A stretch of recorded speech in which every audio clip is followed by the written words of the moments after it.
Tired of jumping through hoops to buy Bitcoin? Frustrated with endless paperwork and invasive identity checks? Introducing Bitcoin Ben Crypto Club's loan program. No KYC required.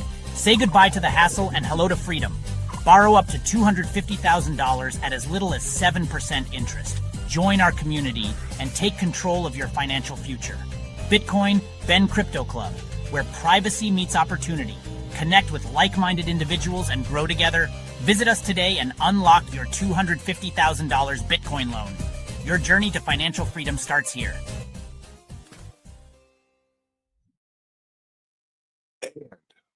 I am blurry. Holy shit. Come on, camera. I'm good looking. Show it.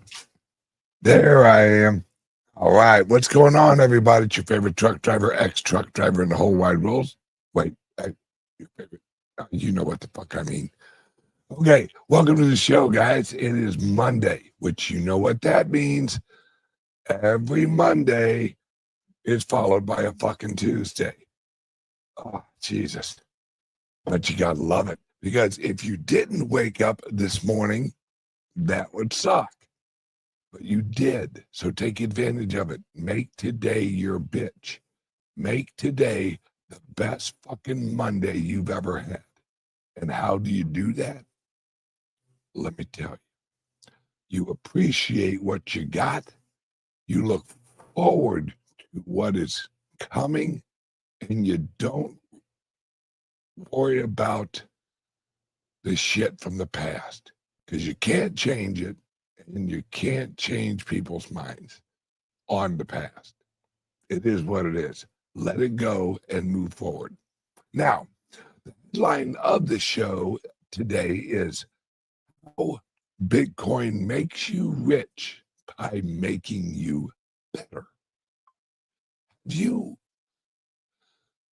looked at yourself lately? Have you really analyzed yourself lately? Let's actually think about yourself pre-knowledge of Bitcoin. Your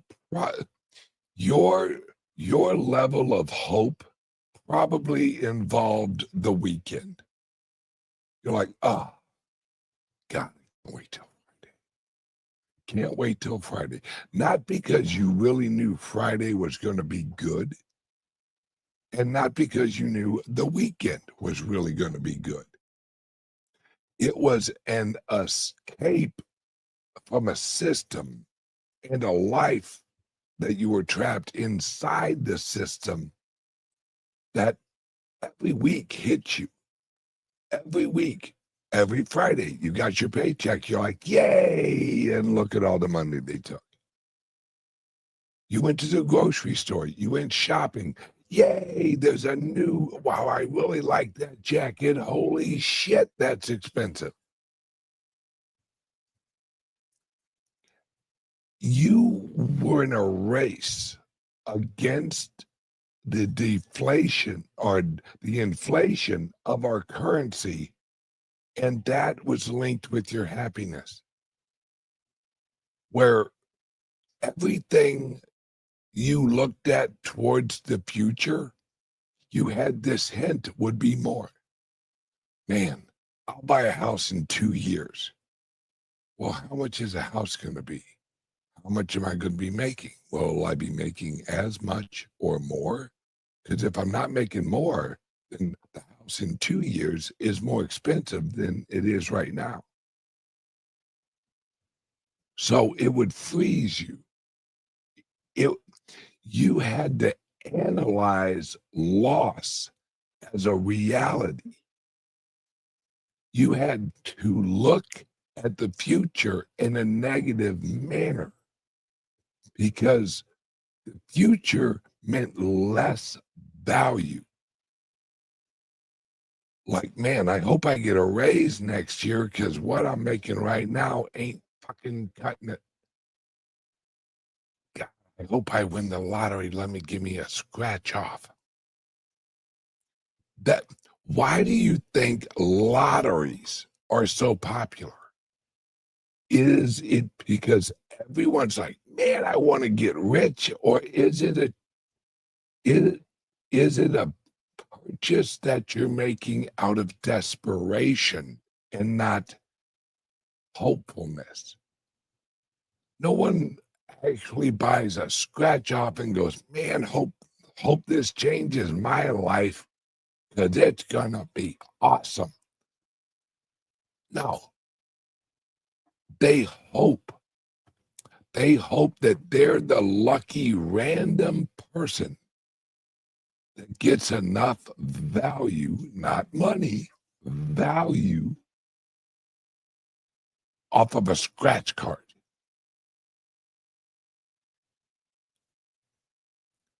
One thing I really let absorb lately is a casino, the operations of a casino. They're beautiful. They're huge. They're big. They make a fuck ton of money. Well, if they make a fuck ton of money, who's losing that fuck ton? And then walk around and look at the people in the casino. Right? I have went to some smaller casinos, usually because that's where some of the best restaurants are, or the buffet. And look at the people that are in there. Do they look like they're enjoying themselves? Or do they look like they are do they look like they are a cog in the casino system? They're hitting their little tappers and they're watching the numbers. And then they're just roll right. They aren't enjoying it. They're occupying their time with it, hoping that they're going to hit the big one. When I was in Vegas for the conference, it was in a casino. And what really struck me as fucking ironic was we were at an event that basically focused on an asset of appreciation through investment in a place that is set up for the lowest common denominator of our society and giving them hope to win in a slot machine. If all of those people who were playing the slots or playing the cards or whatever, and don't get me wrong, there's nothing wrong with going to a casino. You take $100 or $1,000, whatever's relative to you, and you have a little fun on a weekend or something. You just kind of just hanging out with the boys or girls. But I see a lot of lifers. I see a lot of people who and what amazes me and really shows it, they will cash a check for you at the casino. Who shows up at the casino without the cash they plan on using at the casino? Number two, who shows up at a casino with a fucking checkbook? Oh, and just in case I gotta hurry up and pay rent. What? So the casino knows, man, we'll give them the option to get into debt. We'll give them the option to extract more of their money than they planned on letting us have. You, and this is not a joke, guys. Look at you can apply for an instant line of credit at a casino. Who in the fuck is getting a short-term loan at a casino? That's someone who's desperate. And the casino wouldn't offer it if people didn't use it.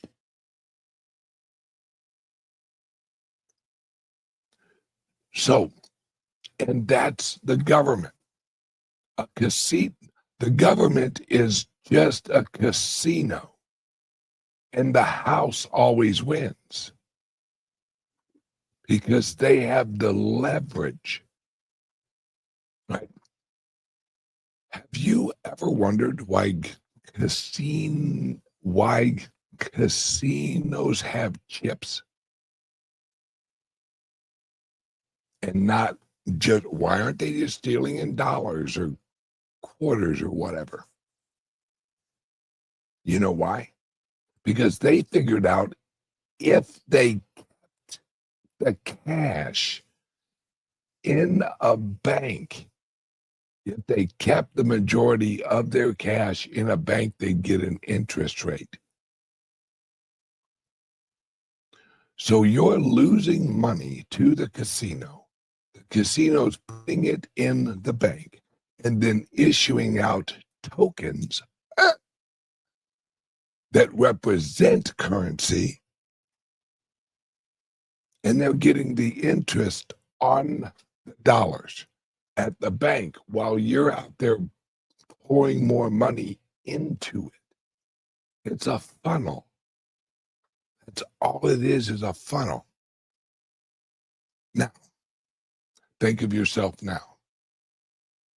How many of you watching this show would rather go to a casino and drop $1,000 than purchase $1,000 worth of Bitcoin? Exactly.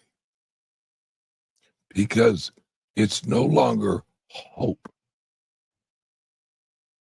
It's, okay, do I need this $1,000 now?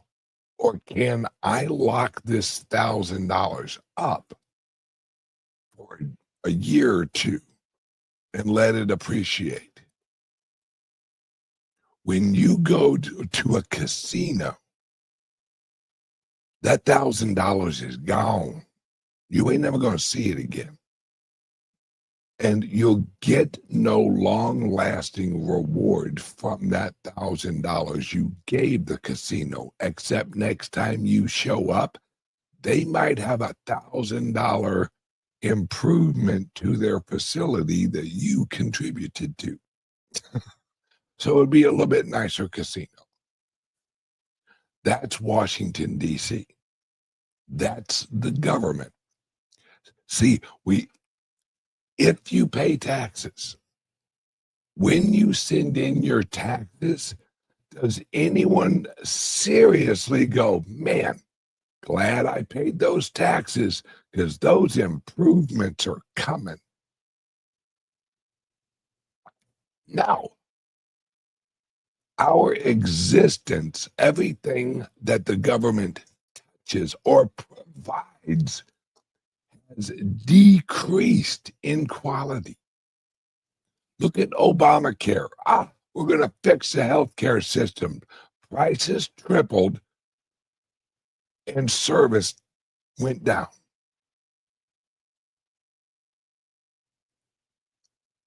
So we're all actually paying more for healthcare, getting shittier healthcare. Thanks, government.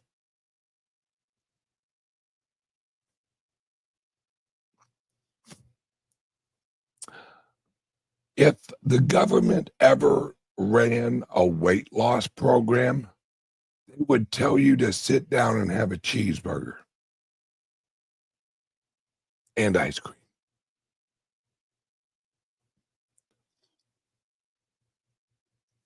We are so used to living in an environment of declining quality that once we were introduced to the Bitcoin and cryptos, especially Bitcoin, we finally found something like, wait a second, when I invest in this, my experience with this actually goes up. There's actually reward. And it's legitimate. And it's code. And it doesn't falter. When I want to send Bitcoin, guess what? It fucking gets sent. The system works. We're so used to living in systems that don't work that as soon as you're into the Bitcoin and you live in a system that does work, holy shit, it's like a whole new life. Because then you sell a house and you're sitting there with $60,000 or $70,000 of dollars. And you go, okay, I got 70 grand. Where can I put it where I'm not going to lose it for one thing? So therefore, you can't keep it in dollars because your purchasing price is going to drop like a fucking rock. Then in the old days, you'd go, you know what?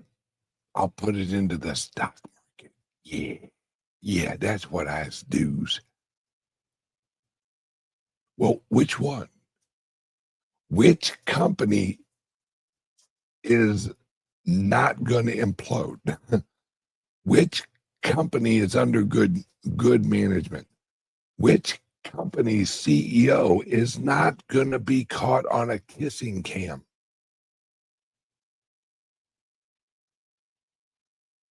Yeah. There was no predictability. There was no system that was incorruptible. There was nothing you could put your money into that you could systematically plan out a rate of return or appreciation mathematically, reliably, and systematically. Well, now we do. We have Bitcoin. And this whole idea of, oh, the volatility is just, it's incredible. It's too volatile. Anytime you hear someone say that, just put it into your head that they're stupid and they never really research anything. Because volatility is what you want in a growing asset. Because volatility is a representation of adoption. Or inclusivity. Wow, proud of me for saying that fucking word right. Inclusivity of the technology into the economic system of the world. Right? It ain't just me saying, oh, hang on. Word from the sponsor. Oh, hang on. Damn, I'm good at this. Hold, please. Attention visionaries and pioneers, the future of wealth is here, and it's spelled Bitcoin, Bitcoin. Introducing the exclusive Loans for Bitcoin program at the Bitcoin Ben Crypto Club, where your good credit unlocks 0% interest loans for up to 2 years, or term loans up to $250,000 spread over 7 to 12 years. Why wait? Use this capital to acquire the world's fastest appreciating asset, Bitcoin. With prices hovering around 94,000 and projections aiming much higher by the year's end, the time to act is now. Leverage isn't just for Wall Street anymore. Arbitrage the low cost of your loan against Bitcoin's explosive growth. It's smart finance for the modern investor. And privacy matters. Our no KYC Bitcoin purchase program ensures you buy and self-custody your assets in your own wallet. Your keys, your Bitcoin, your future. And as the world shifts to digital currencies, be ahead of the curve.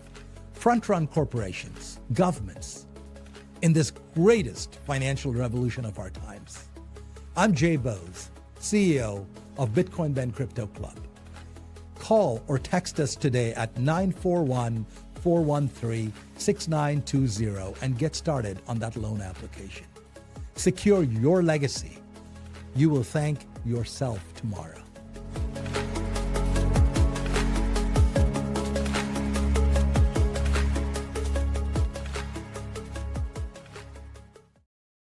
All right, let's jump right back in here on volatility. Let's think about your pulse. What if your pulse wasn't volatile? What if it didn't pump and retract? Pump and retract. What if it just pumped? You'd have a fucking stroke. Right? What if it didn't retract? Then it wouldn't draw in blood and your lungs wouldn't pull in oxygen and you die. Volatility is a sign of life, because when you flatline, guess what? You're not volatile at all. You're absolutely non-volatile. You got no fucking volatility in your life because you got no life. Volatility is life.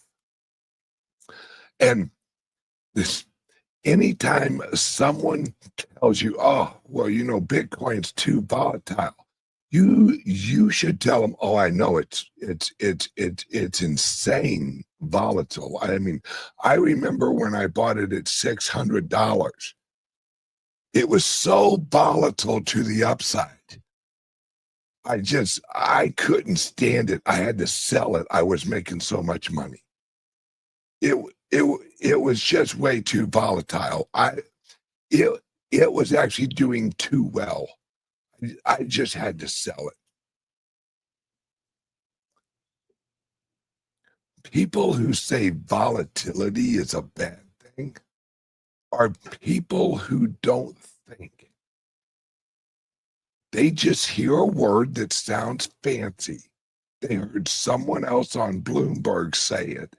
So they parrot someone who they think is intelligent without thinking of volatility in the definition of volatility. Volatility is not a bad thing. It's not a negative. That's why, because really, if you want to talk about volatility, what I would say is, okay, what in life isn't volatile?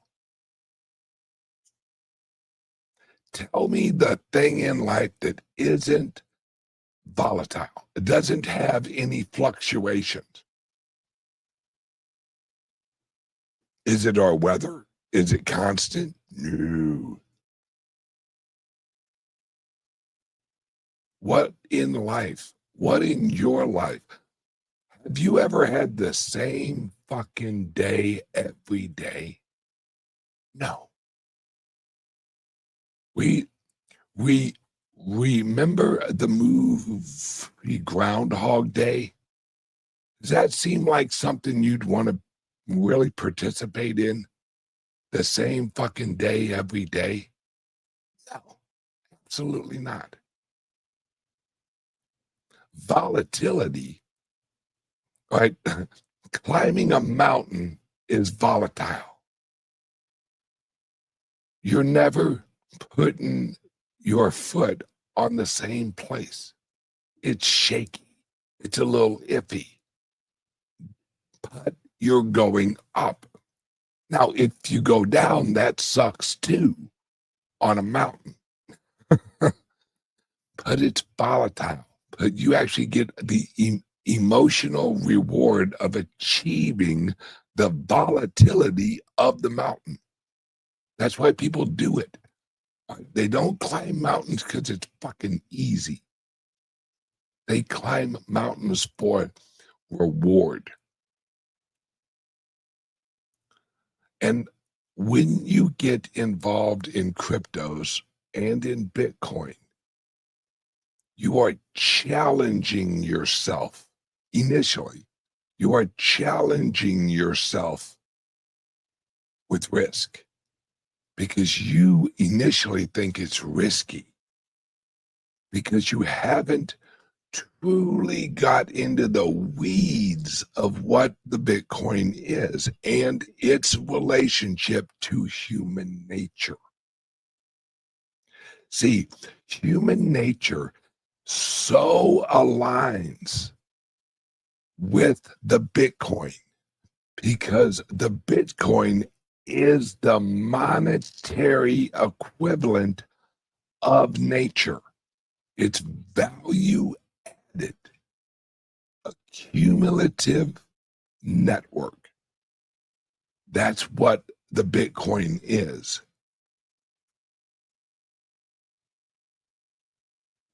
And that's why as soon as you get it, because living in a world of lies and a world of everything is devalued. Everything is. It's because we're humans. We and especially nowadays, we devalue shit in about 10 seconds. That's called our attention span. Right? We see something, ooh, it's got value. Okay, I'm done. Now I'll slide right or slide whatever the fuck they say. They slide left and right or scroll up or scroll down up to the next moment of value. And we all see it in ourselves.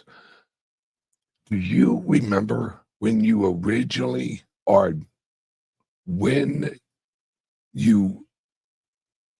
you first purchased your most recent car, how excited you were? You were like, oh, it's so clean. Oh, it's so nice. Oh, it drives so nice. Now you get in there and you're like, you don't even think about the car as an item. It's a usage. You use your car, you go to work or you go to the grocery store. You have appreciation of it, but you don't have that excitement. You don't have that ooh feeling anymore because humans devalue everything once it's normalized. Once we normalize something, the initial hype goes away. But the use case of the item, we still use it. Well, that's where we're at in the Bitcoin, except we're in the adoption phase of the Bitcoin network. And since it's a global network that is available to every human, almost, there's a few in Africa who haven't quite got cell phones yet, but everyone, you can purchase Bitcoin now. And the rally, the true FOMO, is just starting because it's the rich people's FOMO. Remember what Bitcoin is. It's one thing. Now you can look at the code, you can look at all this, you can look at that, you can look at the hash rate, you can look at all that. All it does is eat fiat. That's it. Hey, yo, Bitcoin, what's your job? I fiat. That's it. It eats fiat. Well, think about that. As long as there is fiat around, the Bitcoin will eat it because it's better. It's a better form of money. And if you're looking at it as an investment wise, it's the best company you could invest in. Why was X so popular? Or why was Twitter so popular? Why was Facebook so popular? Because it's a network. It's a network of humans interacting digitally. That's what Bitcoin is. It's just your transaction on the Bitcoin network is a monetary value and not a kitty video. And that's K-I-T-T-Y, not K-I-D-D-Y. Or I-E. Yeah. This is why it's a great investment, because it doesn't have a CEO. It doesn't have an HR fucking department.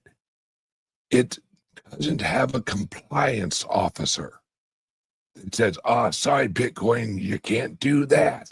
That's not compliant with legislation.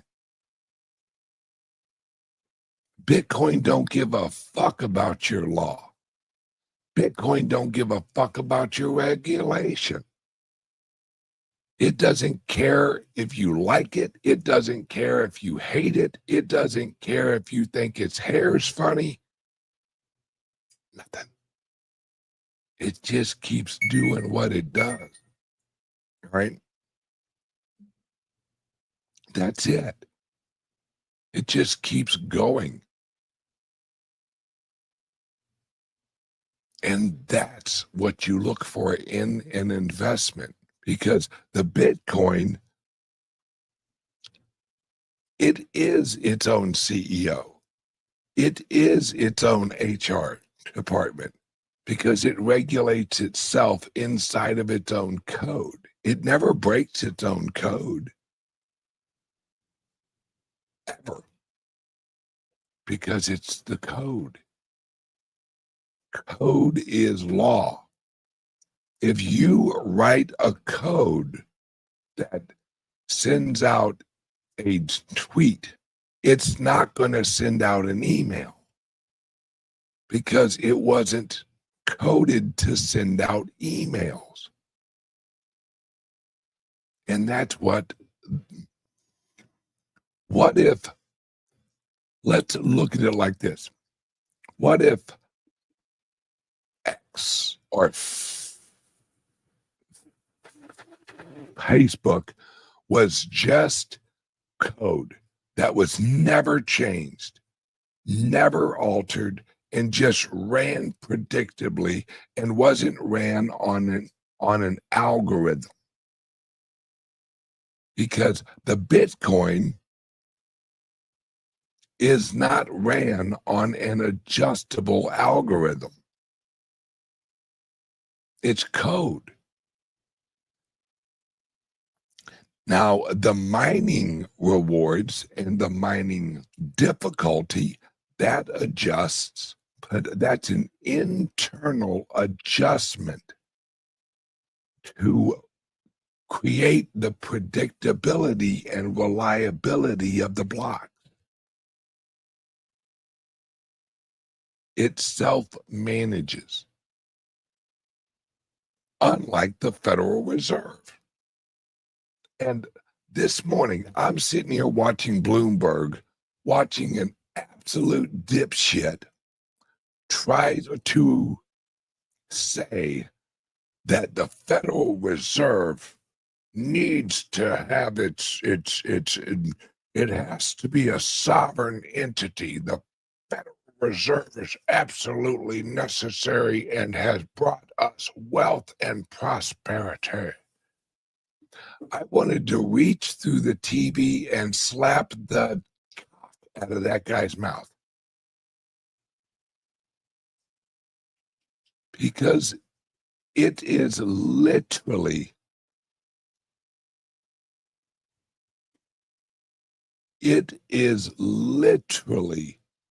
the monetary poison that has drained us of our labor value. It has drained us of our capital, of our labor capital. Look at your labor capital or your labor value as the blood in your body.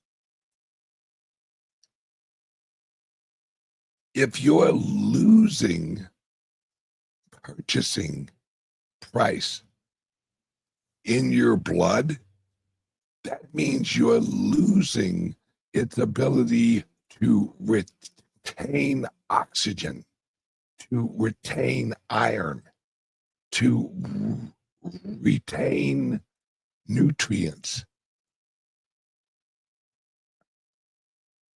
If your blood does not hold its value, you die. Same thing with your currency. If your currency does not retain value, the economic system in which it's built on dies. Because there's no exchange of value. All right? Look at it like this. If all we needed was fluid in our body, just add water in your veins. Replace your blood with water. See how long you fucking live. You won't, because it doesn't have the nutritional values, and it can't carry the nutritional values that blood carries. Well, the US dollar is the equivalent of water in your veins. Yeah, it's a unit. It's a unit of account, but it doesn't have any value. It doesn't have any monetary energy in it. It doesn't have any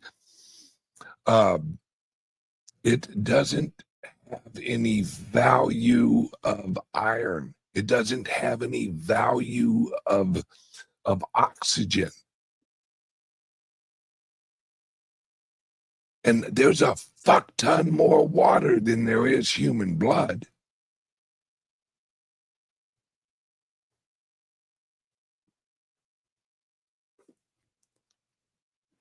This is why once you're in the Bitcoin, it makes you a better person. Because now you can be a better person because you're living in an honest system. See, fiat money is made to be corrupt because the system is corrupt. Anybody who argues that the Federal Reserve is necessary, the only reason they see it that way is because they think that the manipulation isn't corruption. When rust manipulates iron, it's corrupting the iron. It's corroding the iron through manipulation of molecules. Manipulation is corruption. At its definition. But that's the system they built. So every time I hear someone say, well, the unintentional consequences of the Federal Reserve, fuck you. That's like saying the unintentional consequences of Bitcoin is they mined another block. No, it was programmed to mine fucking blocks. It isn't unintentional. when you create a system, right? When you actually build a lawnmower, it doesn't unintentionally fly. It's a fucking lawnmower. So when you hear someone say the unintentional results of the Federal Reserve dropping interest rate was X. No, because it's a systematic situation.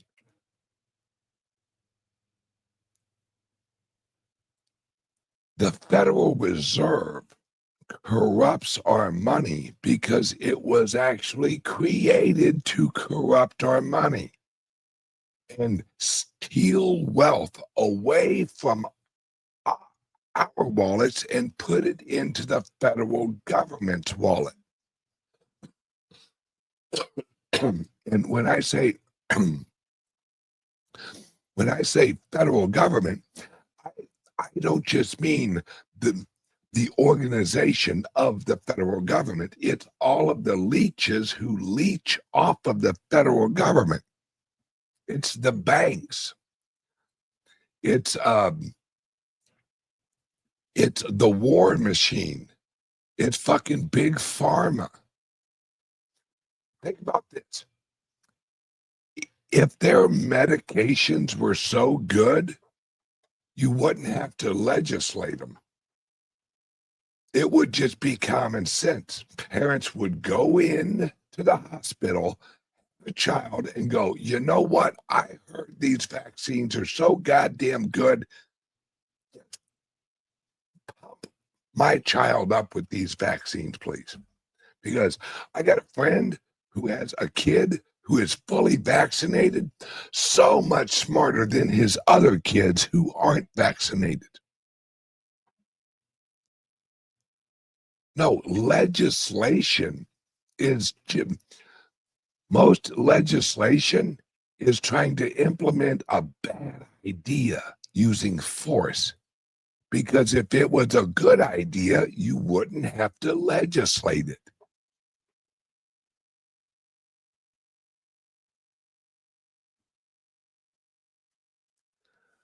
This is the problem with government.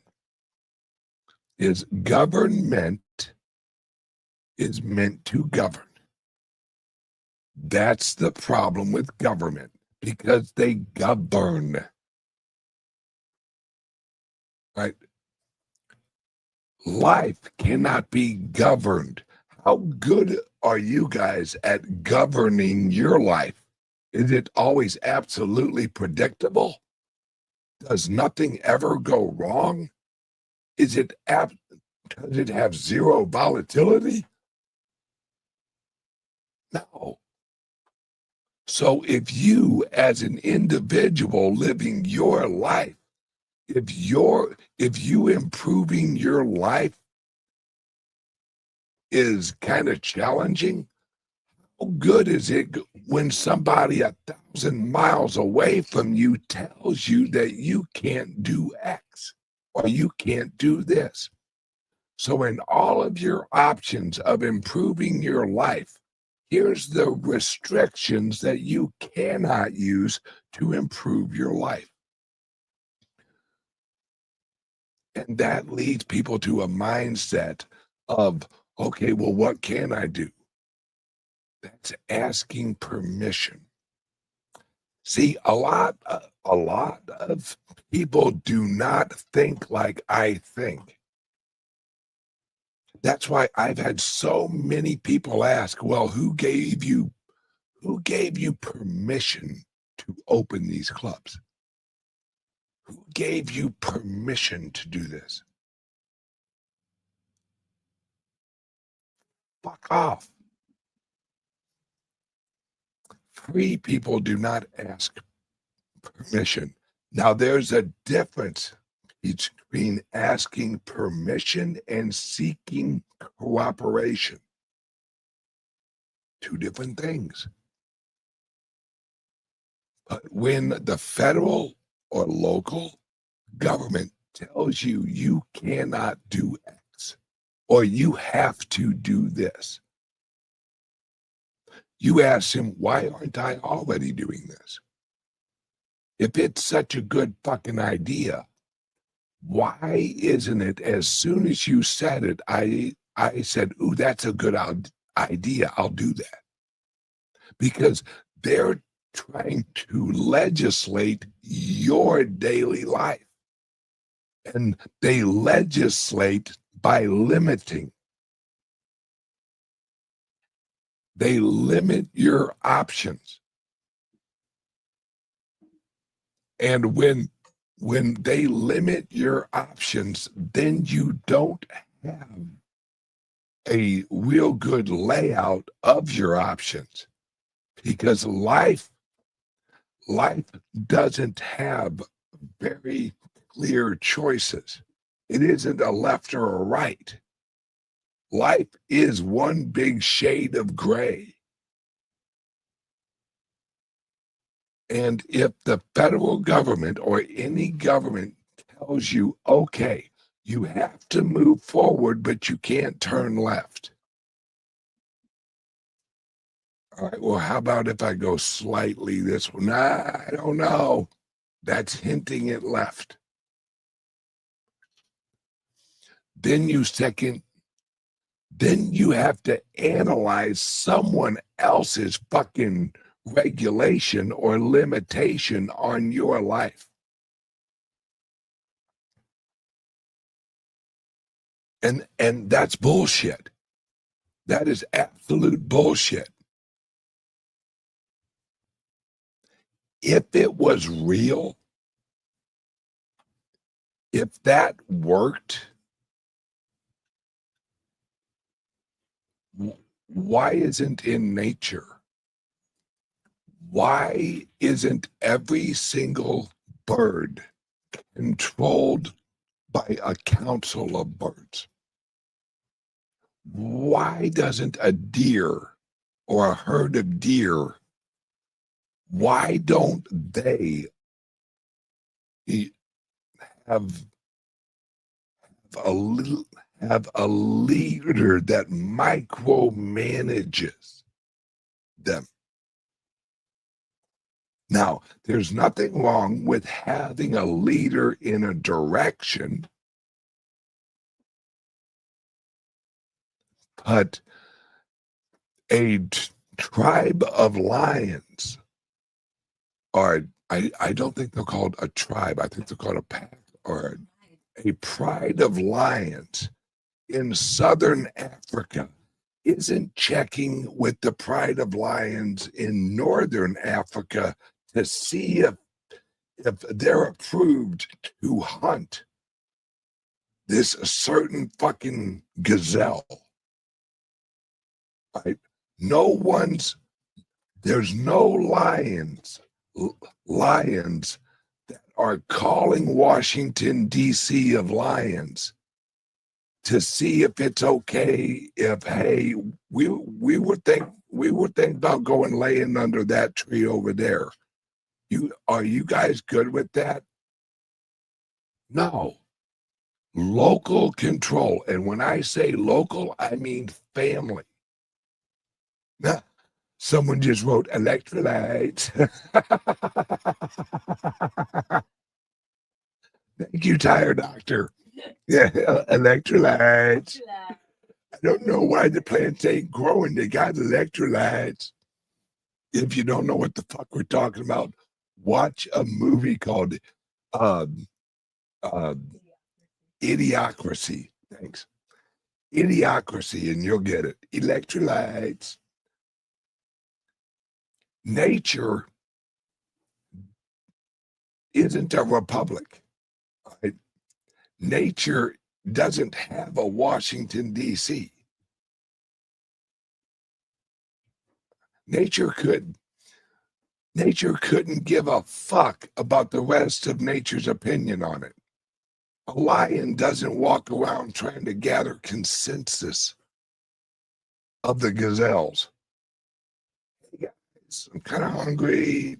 Thought I'd each, what are your guys' thoughts? You want to vote?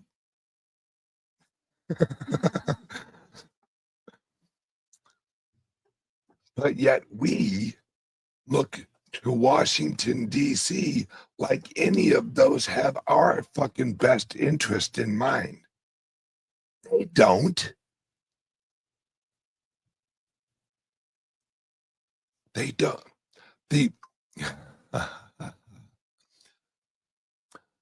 My grandfather used to say, peace is not lack of violence. Peace is abundance of freedom. That's what peace is. When you are free to choose your own direction and the manner in which you travel that direction, that is peace.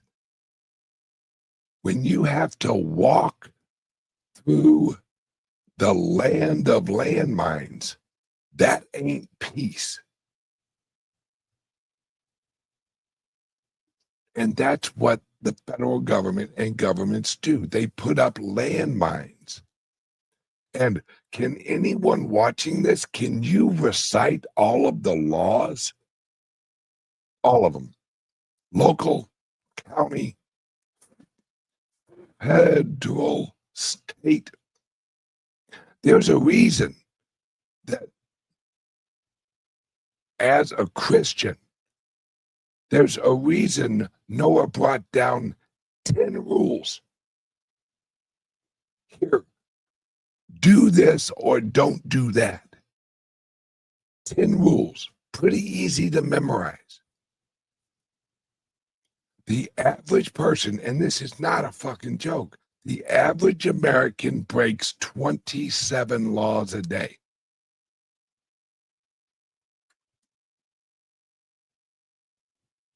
Existing.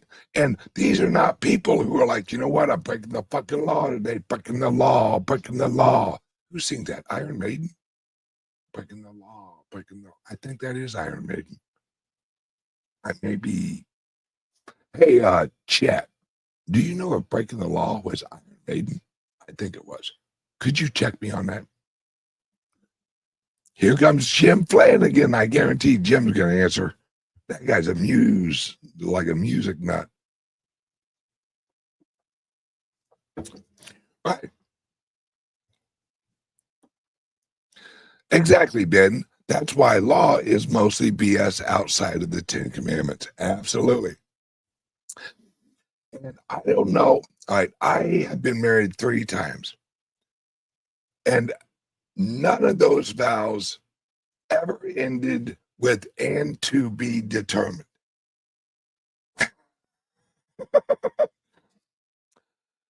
None of them.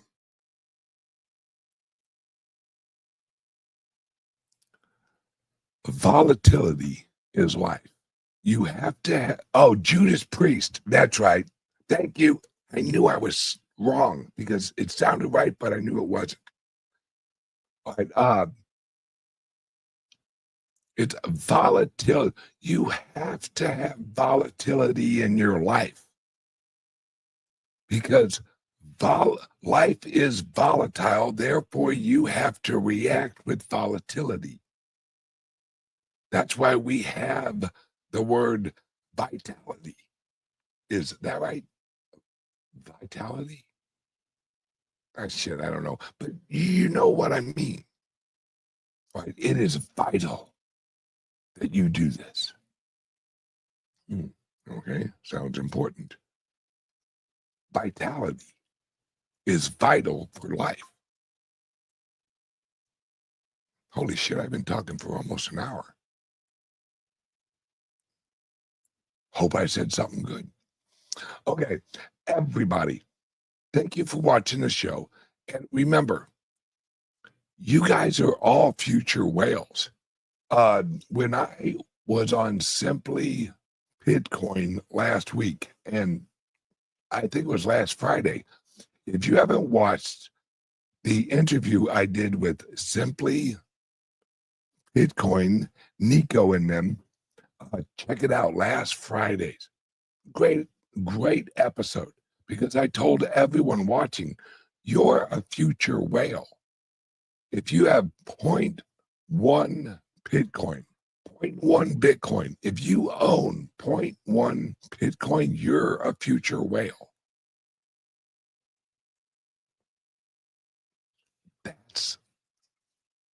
That's a good system.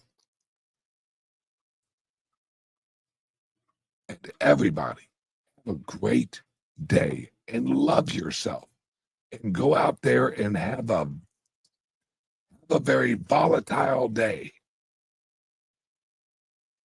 Because if you weren't, you'd be dead. Love you guys, and I will see you tomorrow, same time, same channel, same me. Love you guys. Bye-bye. What's going on, everybody? It's your favorite truck driver, ex-truck driver in the whole wide world. It's Bitcoin Ben, here to invite you to our weekly Friday owner's call. Now, what the owner's call is it's a call that I and some of my associates actually do with our current and our prospective owners of our clubs, where we give you the information, answer the questions that you have on what's going on with your club you own right now, or what are the investment opportunities of owning a piece of the club. If you're interested in owning a share or a piece of our clubs, our resorts, our bank, our future airline we're launching, our decentralized private jet company, get on board, guys. Everyone's moving in to the decentralized economy. Join now, and at least join the owner's call. It's easy peasy. You get all the information you need. You can ask all the questions you want, and it's very simple. Give us a call or send us a text right now at 941-391-3882. It's right here. 941-391-3882. Love you guys, and I will see you guys later. Give us a call. Bye-bye.